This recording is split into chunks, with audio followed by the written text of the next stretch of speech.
तो आदाब, नमस्कार, गुड इवनिंग, सत श्री अकाल। एक बार फिर आप तमाम लोगों का स्वागत है क्राइम तक की कहानी के इस एपिसोड में। उम्मीद है पूरी फैमिली अच्छी होगी, अपना और अपनों का ख्याल रख रही होगी। हम लोग अक्सर शिकायत करते हैं, बातें करते हैं कि पुलिस कैसे मामले की जांच करती है, सीबीआई को केस दो तो ठंडे बस्ते में डाल देती है। हमारी जुडिशरी का भी यही हाल है, अदालतों में भी ऐसे ही सब कुछ हो रहा है। ये सब बातें होती हैं, लेकिन किसी केस की कैसे जाँच की जाती है, किसी केस को कैसे एक तरह से ख़त्म कर दिया जाता है, सच्चाई को कैसे हमेशा हमेशा के लिए दफना दिया जाता है, सीबीआई और पुलिस के अफसर किस बेईमानी से जांच करते हैं, और किसी बड़े लोगों को जब बचाना हो तो वो केस का क्या हश्र करते हैं। आज की जो कहानी और जो केस आप सुनने जा रहे हैं, ये उसका बेस्ट एग्जाम्पल है। और ये इसलिए बेस्ट एग्जाम्पल है कि ये मीडिया या बाकी हम आप जैसे लोग इल्ज़ाम नहीं लगाने जा रहे हैं, बल्कि एक हाई कोर्ट के 2 जजों ने अपने एक फैसले में वो सारी बातें की जो मैंने अभी आपको बताई। हाई कोर्ट के 2 जज कहते हैं कि सीबीआई कहीं से ईमानदार नहीं, उनका दामन साफ नहीं, उन्होंने सच्चाई को दफना दिया। पुलिस ने उस केस की ऐसी की तैसी कर दी, जो बेसिक इन्वेस्टिगेशन होनी चाहिए थी वो तक नहीं की, और इसी मजबूरी में हमें कत्ल के आरोपियों को छोड़ना पड़ा।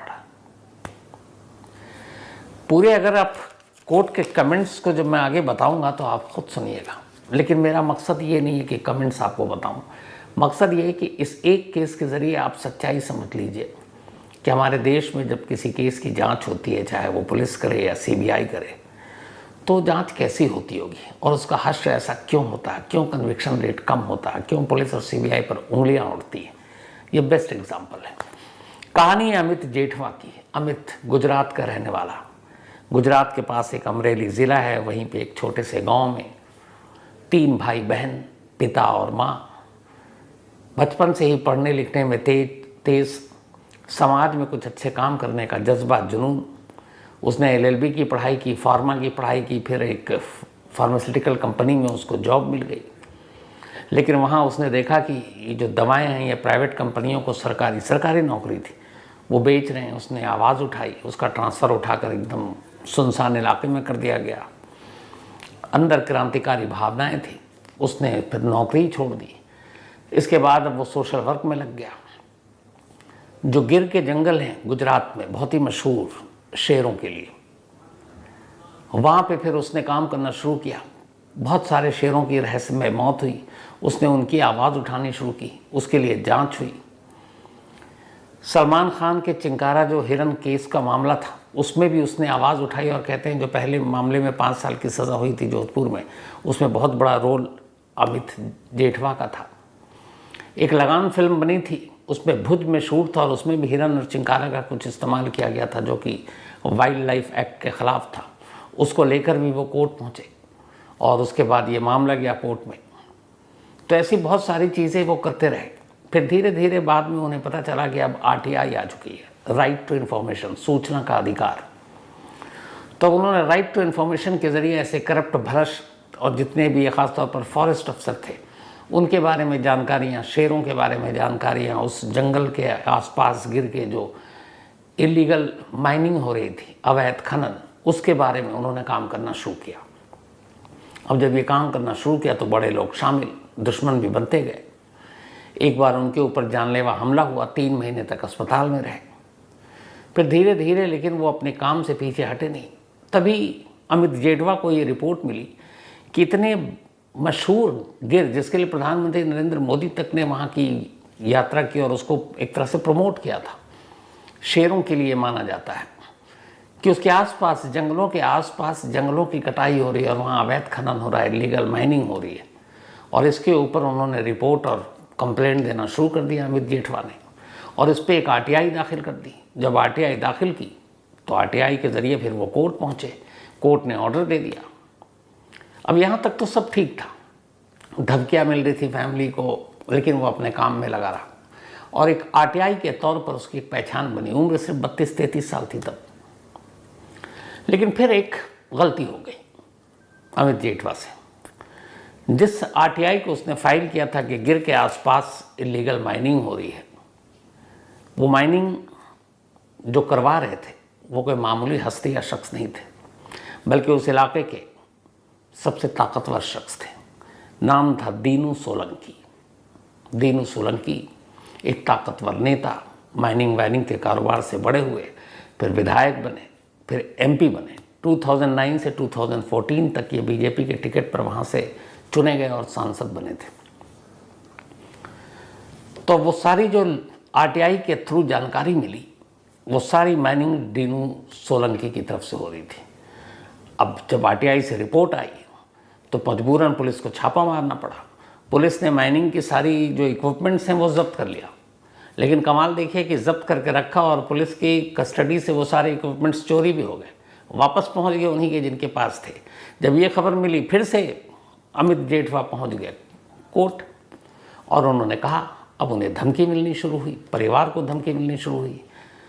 जब धमकी मिलनी शुरू हुई तो वो अपनी ही जिद पर अड़े रहे। परिवार ने समझाया भी कि बड़े लोग हैं, कुछ भी कर सकते हैं, लेकिन अमित जेठवा माने नहीं। बात है अब जुलाई 2010 की। इसी गिर के आसपास इलीगल माइनिंग को लेकर एक आरटीआई दाखिल किया था। उस आरटीआई की रिपोर्ट आई और उस रिपोर्ट के बिना पर उन्होंने कोर्ट में मामला दर्ज करा दिया। अब उसमें नाम जो है पहला वो दीनू सोलंकी, और उस वक्त वो सिटिंग एमपी। कोर्ट ने आरटीआई रिपोर्ट देखी, इसके बाद कोर्ट ने केस दर्ज करने का फरमान सुना दिया। अब फरमान ये था कि एमपी और उनके भतीजे और बाकी लोग जो भी इस माइनिंग में थे, और पुलिस को हुक्म दिया गया इन सब चीज़ों को रोको। अब गिर जैसी चीज़ जो उस वक्त गुजरात के मुख्यमंत्री नरेंद्र मोदी जी की सबसे बड़ी वो थी, एक तरह से प्रोजेक्ट में से एक, अमिताभ बच्चन ने जिसका ऐड किया था, अब उसी के आसपास इलीगल माइनिंग, तो ये बड़ा इशू था। मीडिया में खबरें आने लगी इस आरटीआई के ज़रिए जो अमित जेठवा ने निकाला। अब इसके बाद धमकियों का दौर और बढ़ गया। इसी के बाद 20 जुलाई 2012 की ये तारीख थी।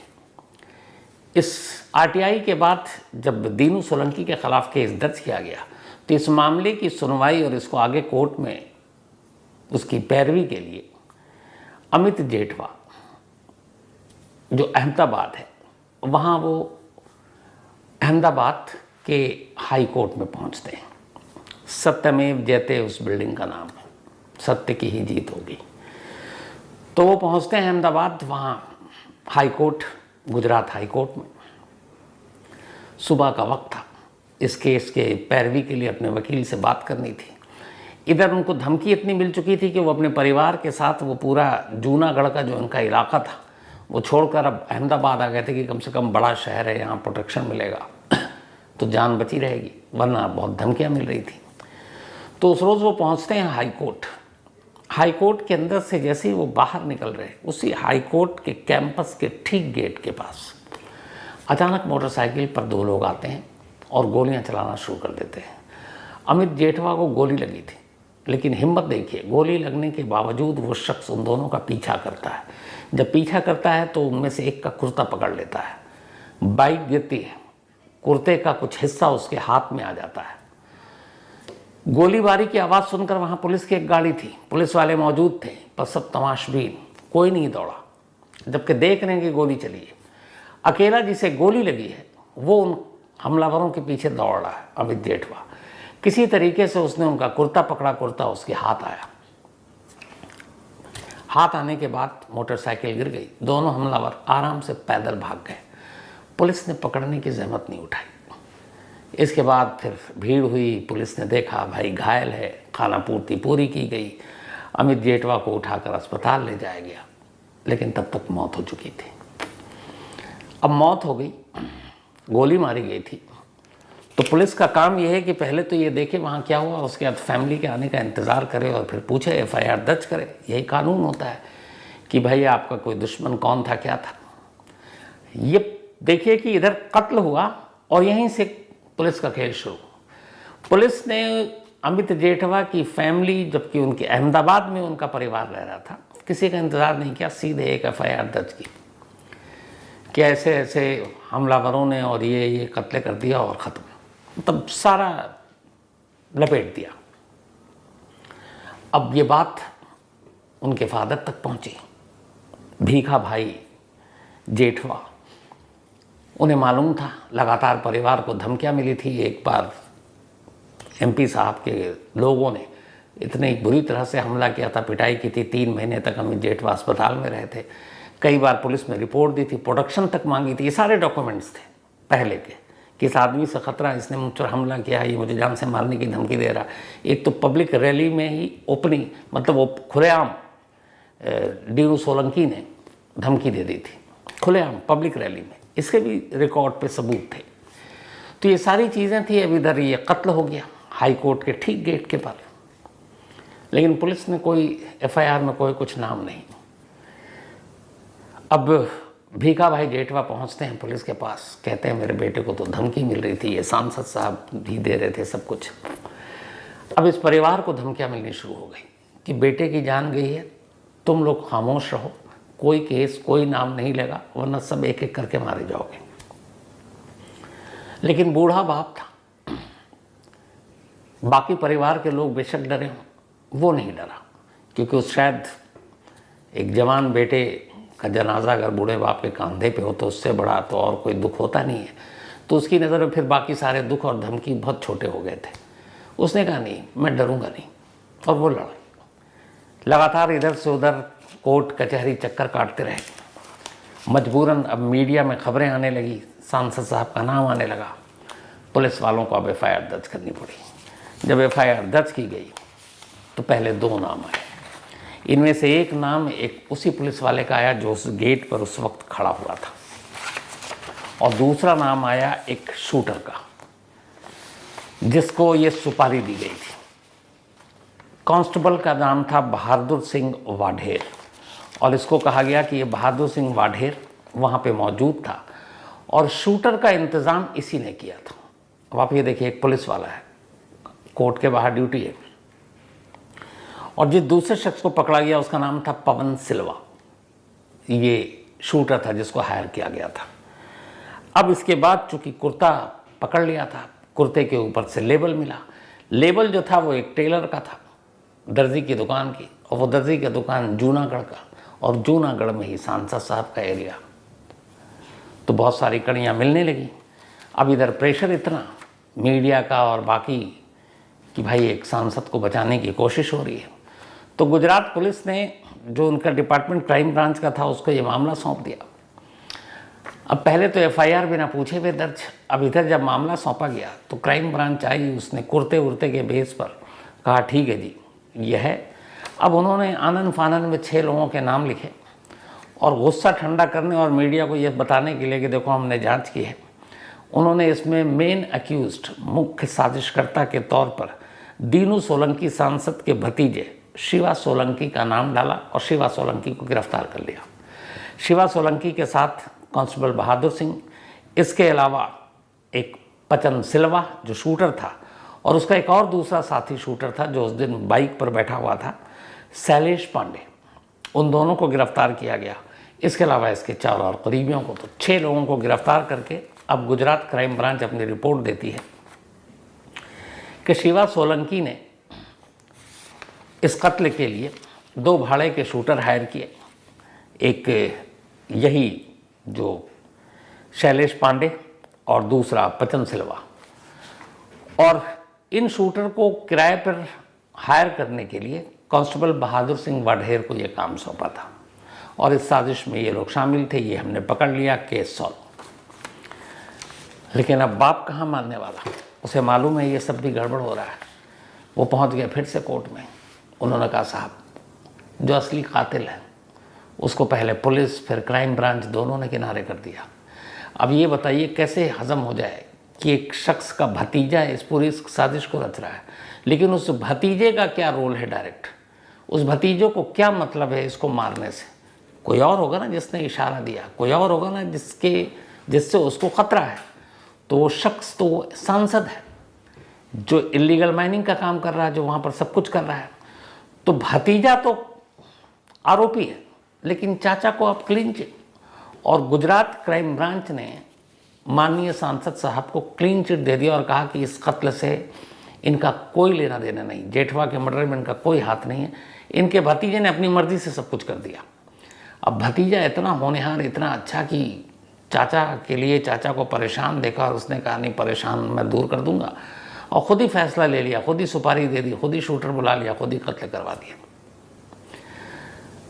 अब ये कहाँ पे इसका तुक था?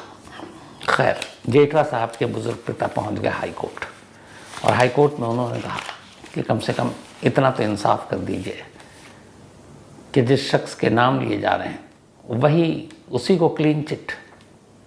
गुजरात हाई कोर्ट ने रिपोर्ट देखी। पहली बार गुजरात पुलिस को फटकार लगाई कि आप लोगों ने तो ईमानदारी को मतलब बेच ही खाया है। ये सारे शब्द हैं, कहीं कोई जांच ईमानदारी से नहीं की।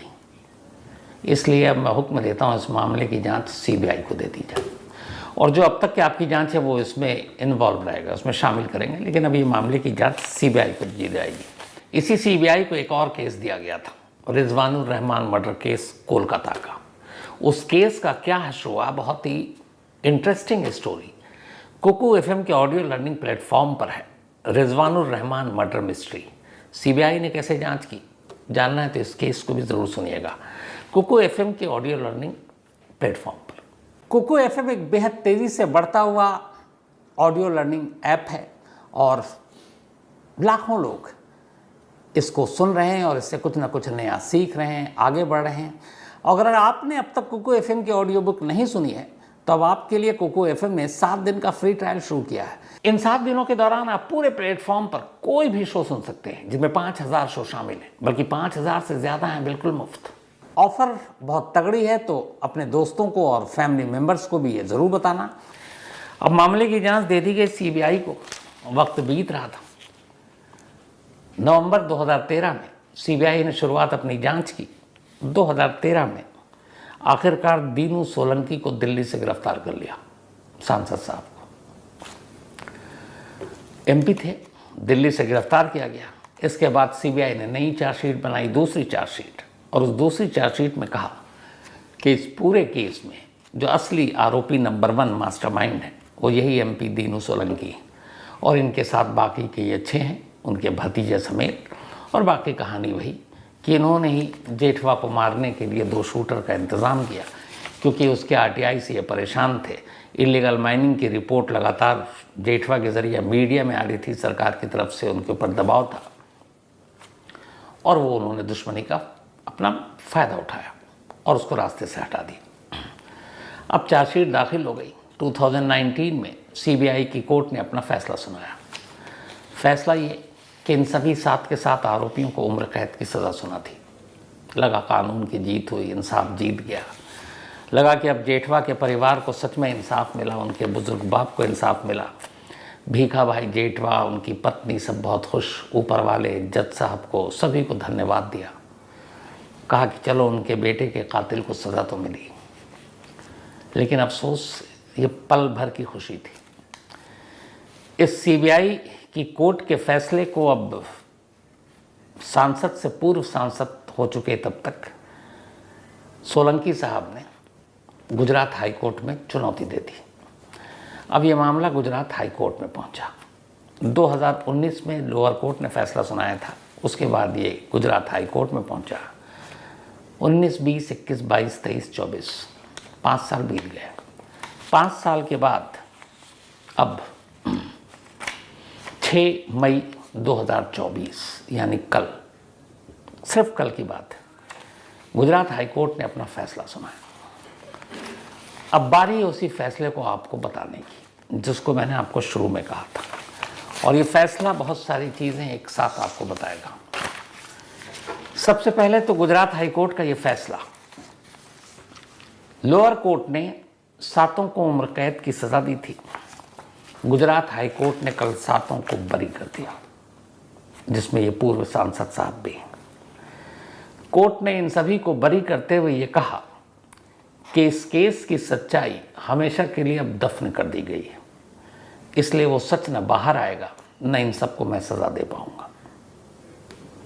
अब जो मैं कहूँगा, जो चीज़ें आगे, वो ज़्यादातर कोर्ट के शब्द होंगे, मेरे नहीं, तो बस सुनते जाइएगा। तो पहली चीज़, कोर्ट का यही कहना है कि ये इस सच को हमेशा के लिए अब दफना दिया गया है। जो 2 जज थे, A.S.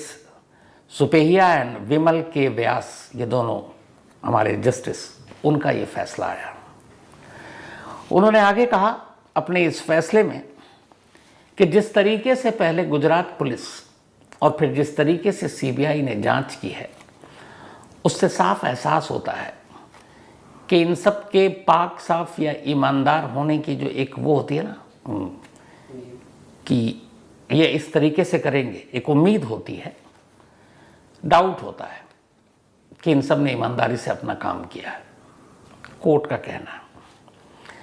इसके बाद हाई कोर्ट कहती है कि इन लोगों ने, जो अफसर थे, एक जांच का जो स्टैंडर्ड पैमाना होता है वो जांच उस लेवल पे की ही नहीं। अब हर एक के बारे में अलग अलग भी कोर्ट ने अपने फैसले में कहा।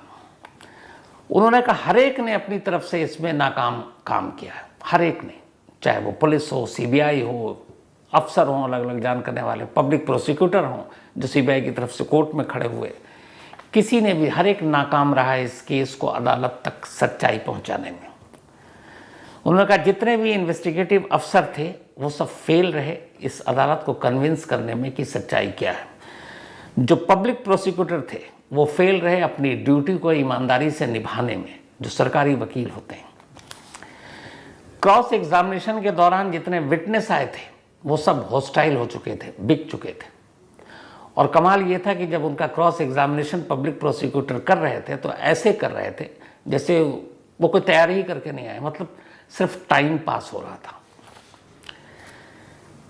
जो रिलेवेंट एविडेंस था उसको कलेक्ट करने के लिए और उस केस से जोड़ने के लिए एक भी गंभीर कोशिश नहीं की गई।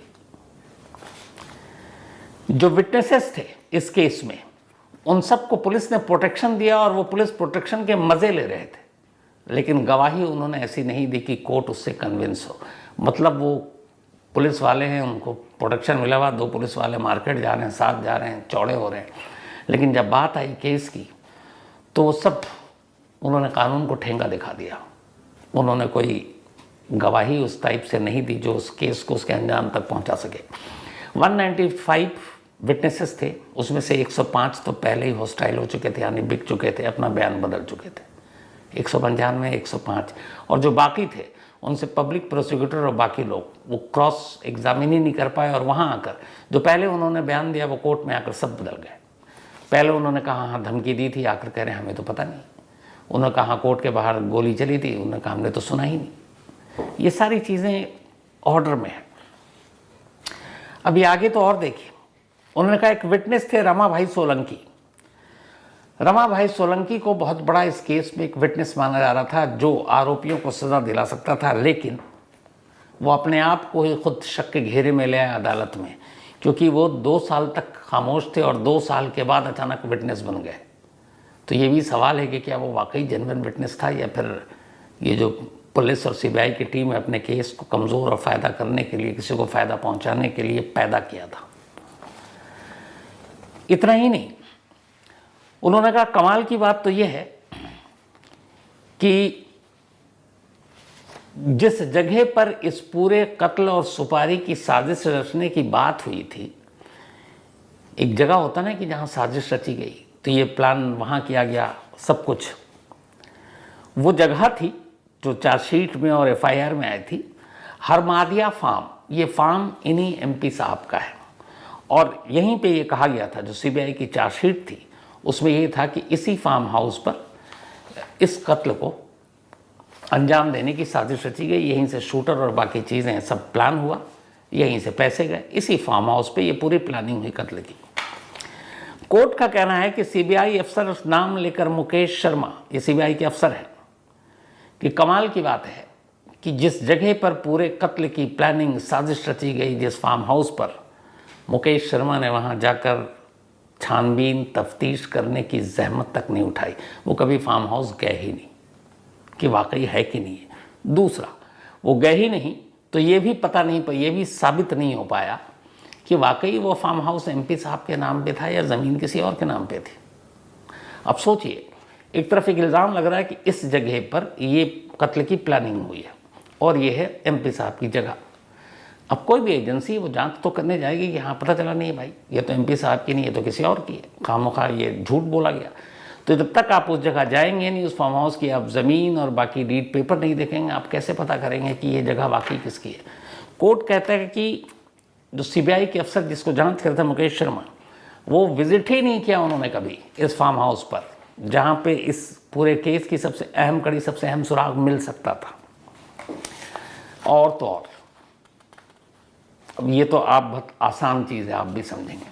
कोर्ट ने कहा है कि सबसे अफसोसनाक और शर्मनाक क्या क्या शब्द बोलूं मैं, तो ये है कि जब कत्ल हुआ हाई कोर्ट के बाहर, तो उसके बाद उस वक्त फ़ोन था साथ में, और जो फ़ोन था वो उन्हीं का था जो अपने आरटीआई एक्टिविस्ट हैं। तो उस फ़ोन के बारे में जानकारी थी और चार्जशीट में भी, एफआईआर में, कि अमित जेठवा का फ़ोन उनकी जेब में था। अब ये केस प्रॉपर्टी किसी भी मर्डर के केस में इन्वेस्टिगेशन में बड़ा इंपॉर्टेंट होता है कि उस फ़ोन पे आप, उससे पहले कोई फ़ोन आया, जैसे इल्ज़ाम था कि धमकी थी, कौन लोग धमका रहे थे, पिछले 24 घंटे में कितने लोगों से बात हुई, कोई ना कोई क्लू तो मिलता, कोई साजिश का शायद कोई परत खुलती। कमाल देखिए कि कोर्ट को कहना पड़ रहा है कि अमित जेठवा के फ़ोन में डेटा और फ़ोन सब कुछ अवेलेबल होते हुए ना पहले गुजरात पुलिस ने ना बाद में सीबीआई ने कभी उसके कॉल रिकॉर्ड डेटा को खंगालने की कोशिश ही नहीं की, ना उसमें झांकने की कोशिश की, बल्कि उसके फ़ोन को हाथ ही नहीं लगाया। अब आप बताइए, मतलब ये सीबीआई जैसी एजेंसी है जिसके बारे में मैं ये बात कर रहा हूँ। बड़ी अच्छी लाइन ये थी इस पूरे केस को, अगर एक लाइन में जो हाई कोर्ट ने कमेंट्स में कहा है कि असल में इस पूरे केस को सीबीआई और गुजरात पुलिस ने इस तरीके से तफ्तीश की और इस तरीके से लिया कि जैसे कोई चौकोर खूंटी होती है ना, होल दीवार में, उसमें आपको वो करना है, तो वो चौकोर खूंटियों में, मतलब चौकोर खूंटियों को गोल छेद में डालने का काम कर रहे हैं। अब ये पॉसिबल तो है नहीं भाई, गोल जब छेद है तो उसमें गोल ही आपको हो जाएगी कील, चौकोर तो आप डालेंगे तो है ही नहीं। तो इस पूरे केस के बारे में कोर्ट का ये है, जो इंग्लिश में हालांकि ये जजमेंट है, it appears that the investigating अफसर have tried to fix square pegs into round holes. अब न फोन का इन्होंने जांच की, न जाके फार्म हाउस पे देखा, न विटनेसेस एक भी ढंग से पेश कर पाए। सभी विटनेस को प्रोटेक्शन दिया, पैसे खर्च किया, और वो सब हंसते टहलते रहे और निकल गए। और उसके बाद इस केस का अंजाम ये हुआ। इस कोर्ट ने, एक बहुत बड़े जज थे नानी ए पालखी वाला, उनका एक कोट आखिर में कहा है अपने फैसले में, और ये कोट जो है बड़े इम्पॉर्टेंट है। उन्होंने लिखा है कि हमारे लोकतंत्र का अस्तित्व और राष्ट्र की एकता और अखंडता इस एहसास पर निर्भर करती है कि संवैधानिक नैतिकता संवैधानिक वैधता से कम आवश्यक नहीं है। धर्म जनता के हृदय में रहता है, जब ये वहीं मर जाएगा तो कोई संविधान, कोई कानून, कोई संशोधन इसे बचा नहीं सकता। ये इस जजमेंट को लेकर उन्होंने ओवरऑल सीबीआई और पुलिस की जो पूरी इन्वेस्टिगेशन है, ये उसके ऊपर एक कटाक्ष, एक कमेंट्स। इस एक केस से आप समझ जाएंगे कि हमारे देश में जो पुलिस है या एजेंसियां हैं, जब बड़े लोगों की बारी आती है और ठान लेते हैं कि इसे बचाना है, तो फिर उस केस का क्या हश्र करते हैं। इससे बेस्ट एग्जाम्पल नहीं है।